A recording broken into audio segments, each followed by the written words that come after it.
મને માફ કરી દો પ્લીઝ. હેલો દાદીમા તમે જાઓ અહીંયાથી, મને પ્લીઝ માફ કરી દો.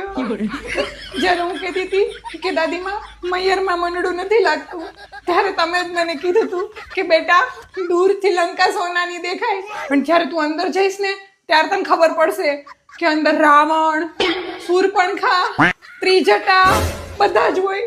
મેં તમારી વાત નથી માની દાદીમા, મને માફ કરી દો. દાદીમા હવે મૈયરમાં તો પાછું નહીં જવાય. એક કામ કરો, મને તમારા પાસે બોલાવી લ્યો. મારે અહીંયા નથી રહેવું. આ લોકો મને બધું કામ જ કરાવે છે આખો દિવસ.